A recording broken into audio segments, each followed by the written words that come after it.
So I thought today that I would talk a little bit about the teacher workday. I've had some people give me some feedback on some of the things that I've put on my blog, and I have, of course, been talking about this for years. I've gotten in trouble a little bit for talking about it, but I just wanted to bring up the fact that teachers have a contract. We have a contract as educators, and it's not an hourly contract, it's a salaried contract. And so there are various responsibilities that are part of the contract, and teachers are not paid enough for that. And so as a result, I have always tried to find additional compensation when we are looking at doing a family night, or when we're looking at having some professional learning that goes beyond the school day. I've always tried to find additional compensation. But I also hear a lot of teachers talking about their day as if it is from 8 till 3, the time that the kids are there. And that is not realistic because, that is the time that we have set aside for students to receive instruction. That's the instructional day. Beyond that, there is still time needed for planning, for preparation, for grading, for professional learning, for family engagement. And so all of that is part of the salaried contract. It is all required.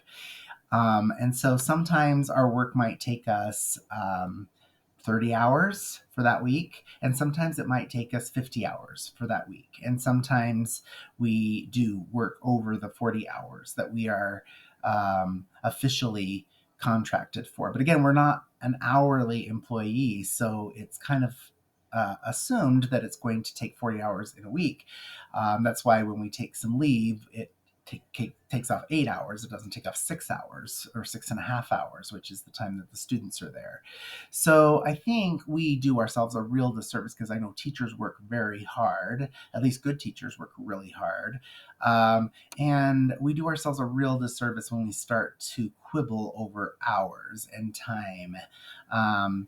So, I don't think anybody should be watching what time you show up at work. I don't think anybody should be watching what time that you leave work. But what I'm saying is that we also shouldn't be arguing over things like, I need to connect with my families on a regular basis. I need to have really good, strong lessons planned, whether or not I have planning time during the school day when the kids are there or not. I need to have really good lessons planned and prepared, so that engage my students. So I think I worry a little bit that we have gone to this place of, well, I'm going to do half-assed work because I get half-assed pay. And that's just not okay. We've chosen to become educators, realizing that the pay is not what it should be.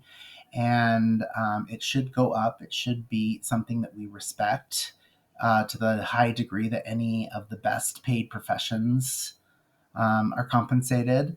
At the current time, we have to work under the conditions that we have. And if we choose to be teachers, then we want to be the best that we can be, because that's the only way that we're going to raise the stakes. That's the only way that we're going to raise the impression that people have of our profession, is by doing the very best that we can and getting awesome results, and then pointing to those and being able to say, look, I deserve more pay. We don't do that by doing half-ass work or arguing about instructional minutes or work minutes. We don't achieve that sort of status. So I'm urging us all to do what needs to be done so that we can have the best results that we can have, and point to those when we're arguing for more compensation, because that is how we will convince others, especially those who maybe are more skeptical, that we need additional compensation for educators. So just remember, the workday doesn't start at 8 o'clock and end at 3 o'clock. It doesn't even start at 7 and end at 4. I'm saying we do the work that needs to be done based upon what we've agreed to do as professionals, and and that's it. Have a good day.